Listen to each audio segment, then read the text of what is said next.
নমস্কার বন্ধুরা, SB academic সেন্টারের প্রত্যেকটা ছাত্রছাত্রীকে স্বাগত। দেখতে পাচ্ছ আজকে আমি ক্লাস 10 অর্থাৎ মাধ্যমিকের ইতিহাস বই সলভ করেছি। ছায়া প্রকাশনী, ইতিহাস ও পরিবেশ, জিকে পাহাড়ি ও ডক্টর সুভাষ বিশ্বাস। তো দেখো, এই বইটা সলভের জন্য প্রচুর ছাত্রছাত্রী আমাকে রিকোয়েস্ট করেছে। তোমরা সম্পূর্ণ ভিডিওটা দেখতে থাকো, চ্যানেলটাকে সাবস্ক্রাইব করো এবং সমস্ত বন্ধুদের মধ্যে শেয়ার করো। এবার আমি তোমাদের পঞ্চম অধ্যায় সলভ করাচ্ছি। বিকল্প চিন্তা উদ্যোগ, 19 শতকের মধ্যভাগ থেকে 20 শতকের প্রথম ভাগ পর্যন্ত বৈশিষ্ট্য ও পর্যালোচনা। তো দেখো, এই 5th চ্যাপ্টার সলভের জন্য কিন্তু প্রচুর ছাত্রছাত্রীর রিকোয়েস্ট ছিল যে স্যার আপনি 5th চ্যাপ্টার কবে সলভ করে দেবেন। আমি বলছি বাবা, ভয়ের কোনো কারণ নেই, এসবি একাডেমিক সেন্টার আছে, তো সলভ তো 100% করবেই। দেখো, যারা যারা নতুন সদস্য আছো প্লিজ বসে থাকো না, চ্যানেলটিকে সাবস্ক্রাইব করো, সমস্ত বন্ধুদের মধ্যে শেয়ার করো। তোমাদের সাপোর্ট কিন্তু আমার একান্তই কাম্য। দেখো, এখানে বলেছে যে ভারতে হাফটোন প্রিন্টিং পদ্ধতি প্রবর্তন করেন। তোমরা জানো ভারতে হাফটোন প্রিন্টিং পদ্ধতি প্রবর্তন করেন উপেন্দ্র কিশোর রায়চৌধুরী। ভারতে হাফটোন প্রিন্টিং পদ্ধতি প্রবর্তন করেন উপেন্দ্র কিশোর রায়চৌধুরী। দু জায়গায় প্রশ্ন, বিশ্বভারতী প্রতিষ্ঠা করেন। তোমরা জানো বিশ্বভারতী প্রতিষ্ঠা করেন কিন্তু রবীন্দ্রনাথ ঠাকুর। বিশ্বভারতীকে প্রতিষ্ঠা করেন, তোমরা জানো বিশ্বভারতী প্রতিষ্ঠা করেন কিন্তু রবীন্দ্রনাথ ঠাকুর। 3 জায়গায় প্রশ্ন, বেঙ্গল টেকনিক্যাল ইনস্টিটিউট। তোমরা জানো Bengal BTI, Bengal technical institute, answer হবে বিটিআই। প্রতিষ্ঠিত হয় কত সালে? 1906 সালে। বিটিআই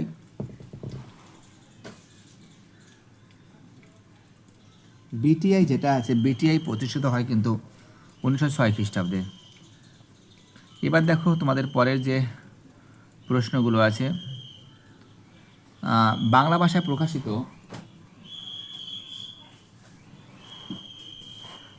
প্রকাশিত প্রথম সচিত্র গ্রন্থের নাম কি? তো দেখো, বাংলা ভাষায় প্রকাশিত বলছে বাংলা ভাষায় প্রকাশিত প্রথম সচিত্র গ্রন্থের নাম কি? অনেকে আমি দেখেছি প্রকৃতির প্রতিমা বলছে, আবার অনেকে বলছে স্যার অন্নদামঙ্গল, যেটা 1816 সালে ভরতচন্দ্র রায় গুণাকারের। অনেকে বলছে অন্নদামঙ্গল। দেখো প্লিজ অবশ্যই তোমরা এটা জানাবে, অন্নদামঙ্গল। ঠিক আছে, একটু জানাবে প্লিজ, কমেন্ট সেকশানে জানাবে অবশ্যই। আমি ওয়েট করে আছি তোমাদের জন্য।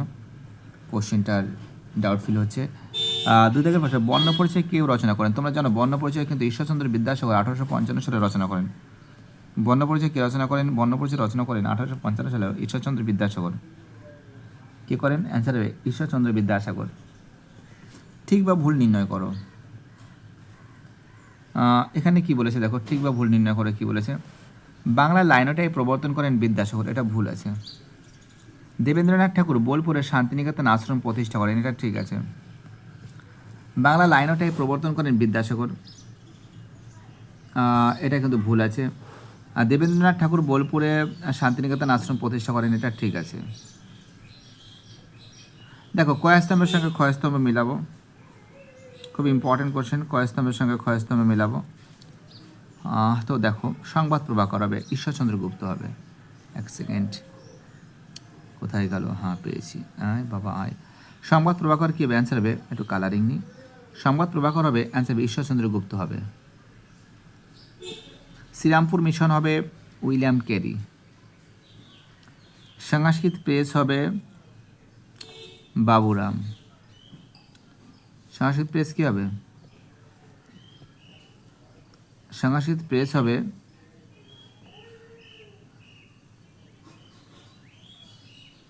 বাবুরাম হবে।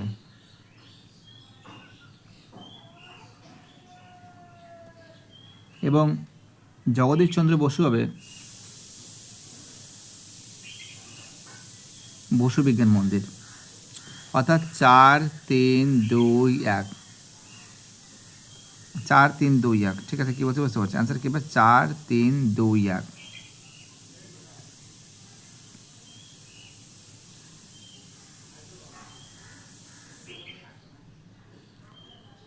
দেখতে পাচ্ছ খুব সুন্দর করে তোমাদের সলভ করে দিয়েছি। প্রত্যেকটা প্রশ্ন ইম্পর্টেন্ট, প্রত্যেকটা প্রশ্ন ভাইটাল। যারা ভিডিওটা দেখছো, যারা চ্যানেলের সঙ্গে যুক্ত আছে, যারা চ্যানেলটিকে সাবস্ক্রাইব করছে, যাদের সাপোর্ট পাচ্ছি, সবাইকে অসংখ্য ধন্যবাদ জানাই। তোমাদের এই সাপোর্ট, তোমাদের এই ভালোবাসা অফুরন্তভাবে পেয়েছি আমি। দেখো, এবার দেখো শূন্যস্থান পূরণ করো। ডি দাগের যে প্রশ্নগুলো আছে সেগুলো সুন্দর করে আমি সলভ করে দিয়েছি তোমাদের সামনে, একটু দেখে নাও ফটাফট করে। প্রথম প্রশ্ন বলেছে, রামরাম বসুর প্রতাপাদিত্য চরিত্র গ্রন্থটি মুদ্রিত হয় শ্রীরামপুরের ছাপাখানা থেকে। রামরাম বসুর প্রতাপাদিত্য চরিত্রটি গ্রন্থটি মুদ্রিত হয় শ্রীরামপুর ছাপাখানা থেকে। 2 দাগে বেঙ্গল কেমিক্যালস প্রতিষ্ঠা করেন, অ্যান্সারে প্রফুল্লচন্দ্র রায়। বেঙ্গল কেমিক্যালসকে প্রতিষ্ঠা করেন, বেঙ্গল কেমিক্যালস প্রতিষ্ঠা করেন কিন্তু Prafullachandra Ray. Bengal national school and college এর অধ্যক্ষ যুক্ত হয় অরবিন্দ ঘোষ। ঠিক আছে, অরবিন্দ ঘোষ হবে। অর্থাৎ এখানে আরেকবার দেখাচ্ছি তোমাদের আমি, রামরাম বসুর প্রতাপাদিত্য চরিত্রটি গ্রন্থটি মুদ্রিত হয় শ্রীরামপুরের ছাপাখানা থেকে। বেঙ্গল কেমিক্যালস প্রতিষ্ঠিত করেন Prafullachandra Ray. Bengal national school and college এর অধ্যক্ষ ছিলেন অরবিন্দ ঘোষ। চলো, শূন্যস্থান হয়ে গেল। দেখো এবার আমি তোমাদের যেটা সলভ করেছি সেটা কিন্তু বিবৃতি। এখানে যেটা বলেছে, এক সেকেন্ড, রবীন্দ্রনাথ ঔপনিবেশিক শিক্ষা ব্যবস্থা পছন্দ করতেন না। দেখো গয়ের অ্যান্সার হবে, কারণ এই শিক্ষা ব্যবস্থা শিক্ষার্থীদের মনের বিকাশ ঘটতো না। রবীন্দ্রনাথ ঔপনিবেশিক শিক্ষা ব্যবস্থা পছন্দ করতেন না, কারণ এই শিক্ষা ব্যবস্থা শিক্ষার্থীদের মনের বিকাশ ঘটতো না। এবার দেখো এখান থেকে যে প্রশ্নগুলো আছে, এই প্রশ্নগুলো দেখো, সংক্ষিপ্ত প্রশ্নাবলী মান 2, এই প্রশ্নগুলো সলভ করাচ্ছি আমি। 19 শতকে বিজ্ঞান শিক্ষার বিকাশে Indian association for the cultivation of সায়েন্সের ভূমিকা। 2 দাগে বিশ্বভারতী প্রতিষ্ঠার উদ্দেশ্য কী ছিল? চার্লস উইলকিন্স কে ছিল? ঔপনিবেশিক শিক্ষা ব্যবস্থায় ত্রুটিপূর্ণ ছিল কেন? বাংলা শিক্ষা সাংস্কৃতিক জীবনে ছাপাখানার বিকাশের প্রভাব কতটা? দেখো এই যে প্রশ্নগুলো আছে এইগুলো ফটাফট করে তোমাদের আমি সলভ করে দিচ্ছি। দেখো অ্যান্সারগুলো দেখে না। 19 শতকে বিজ্ঞান শিক্ষার বিকাশে Indian association for the cultivation of সায়েন্সের ভূমিকা কী ছিল? 1876 খ্রিস্টাব্দে মহেন্দ্রলাল সরকার এটি প্রতিষ্ঠা করেন। এটি ছিল ভারতের বিজ্ঞান গবেষণার প্রথম জাতীয় প্রতিষ্ঠান। এখানে মৌলিক বিজ্ঞানের গবেষণার সুযোগ তৈরি হয়েছিল এবং জগদীশ বসুর ও সিবি রমনের মতো প্রখ্যাত বিজ্ঞানীরা এখান থেকে তাদের গবেষণা শুরু করেছিলেন। 2 দাগের প্রশ্ন কী বলেছে? বিশ্বভারতীর প্রতিষ্ঠার উদ্দেশ্য কী ছিল? তোমরা জানো রবীন্দ্রনাথ ঠাকুরের বিশ্বভারতী প্রতিষ্ঠাতার মূল উদ্দেশ্য ছিল প্রকৃতির সান্নিধ্যে মুক্ত মনের বিকাশ ঘটানো, প্রাচ্য পাশ্চাত্যের সংস্কৃতির মধ্যে মিলন ঘটানো, অর্থাৎ যেখানে বিশ্ব একটি নীড়ে মিলিত হয়। ঠিক আছে, 3 প্রশ্ন কী বলেছে? 3 প্রশ্ন বলছে চার্লস উইলকিন্স কে ছিলেন? দেখো চার্লস উইলকিন্স ছিলেন ইস্ট ইন্ডিয়া কোম্পানির একজন কর্মচারী, একজন দক্ষ ভাষাবিদ। তিনি সর্বপ্রথম বাংলা মুদ্রণের জন্য চলনক্ষম ধাতব হরফ তৈরি করেন, তাই বাংলা তাকে গুটেনবার্গ বলা হয়।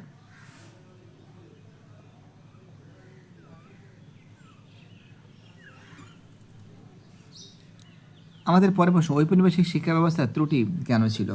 দেখো এই শিক্ষা ব্যবস্থা ছিল মূলত ব্রিটিশ সাম্রাজ্যের প্রয়োজনে কেরানি তৈরির একটি যন্ত্র। এতে মাতৃভাষার পরিবর্তে ইংরেজিকে অধিক গুরুত্ব দেওয়া হয়েছিল। শিক্ষার্থীর চারিত্রিক ও মানসিক বিকাশের চেয়ে কেবল পরীক্ষা পাশের উপর জোর দেওয়া হয়েছিল। 5 প্রশ্ন, বাংলা সাংস্কৃতিক জীবনে ছাপাখানা বিকাশের প্রভাব কতটা? দেখো ছাপাখানা প্রসারের ফলে বইপত্রের দাম কমে যায় এবং সাধারণ মানুষের কাছে শিক্ষা পৌঁছে যায়। এর ফলে প্রচুর সংবাদপত্র সাময়িকী প্রকাশিত হতে থাকে, যা বাংলার জনমত গঠন ও নবজাগরণের গুরুত্বপূর্ণ ভূমিকা পালন করে। ঠিক আছে, খুব সুন্দর করে কিন্তু সলভ করে দিচ্ছি, তোমরা দেখতে পারছো।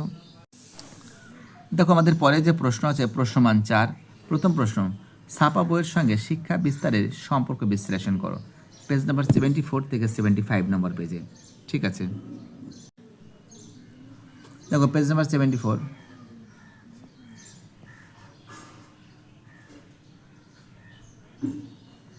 তোমরা লিখবে এখান থেকে লিখবে এতটা, এবং তারপরের পেজে 75 নম্বর পেজে লিখবে এখান থেকে শুরু করে এতটা। ঠিক আছে, এখান থেকে শুরু করে এতটা লিখবে। চলো আমাদের পরের প্রশ্ন কি বলেছে দেখা যাক।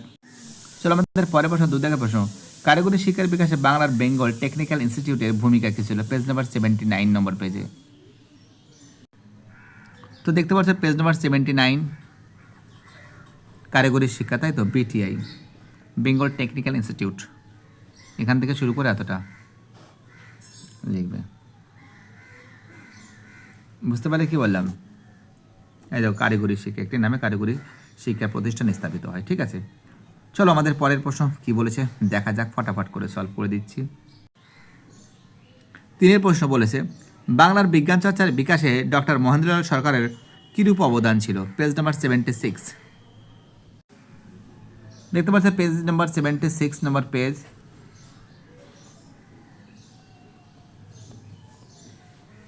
তোমরা লিখবে এখান থেকে শুরু করে এতটা লিখবে, এবং 70 এটা কত হচ্ছে 76 নম্বর পেজটা তো, হ্যাঁ 76 নম্বর পেজ। তোমাদের আরেকবার দেখবো, দেখাচ্ছি। এখান থেকে শুরু করে এতটা লিখবে, ঠিক আছে।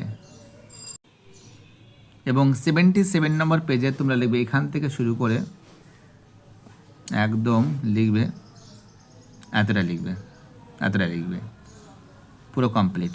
ঠিক আছে, চলো পরের প্রশ্ন কি বলেছে দেখা যাক। চলো পরের প্রশ্ন 4 দাগের প্রশ্ন, বাংলা ছাপাখানা বিকাশে উপেন্দ্র কিশোর রায়চৌধুরীর ভূমিকা মূল্যায়ন করো। পেজ নাম্বার 75 থেকে 76।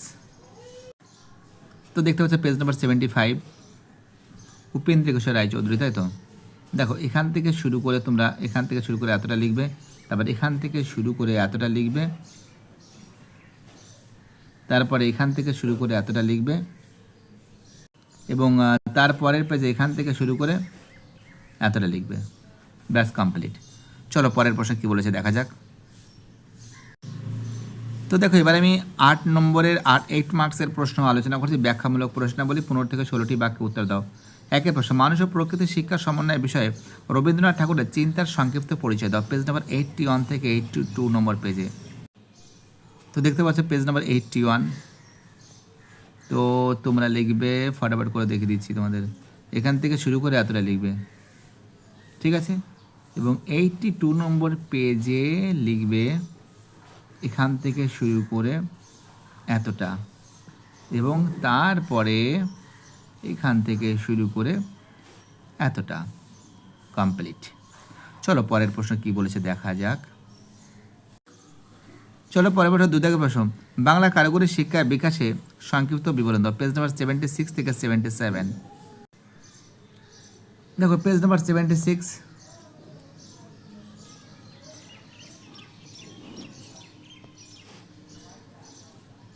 এখান থেকে শুরু করে এতটা,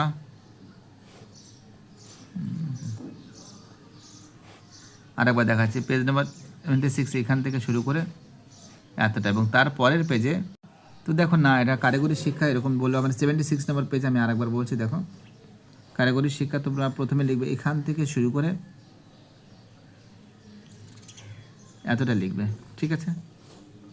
এবং তারপরের পেজে এখান থেকে শুরু করে এতটা লিখবে, এবং তারপরের পেজে অর্থাৎ 77 নম্বর পেজের এখান থেকে শুরু করে তোমরা লিখবে এতটা লিখবে, ঠিক আছে। দেখো খুব সুন্দর করে তোমাদের সামনে কিন্তু তুলে ধরেছি আমি। চলো আমাদের পরের প্রশ্নটা কি বলেছে, 3 প্রশ্ন, রবীন্দ্রনাথ ঠাকুরের শিক্ষা চিন্তা ও শান্তিনিকেতনের ভাবধারা সংক্ষিপ্ত পরিচয় দাও। পেজ নম্বর 80। তো দেখতে পাচ্ছ পেজ নম্বর 80,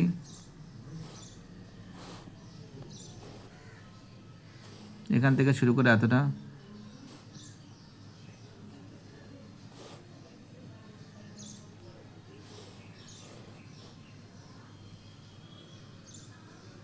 তারপরে পেজ নাম্বার 81, এখান থেকে এতটা,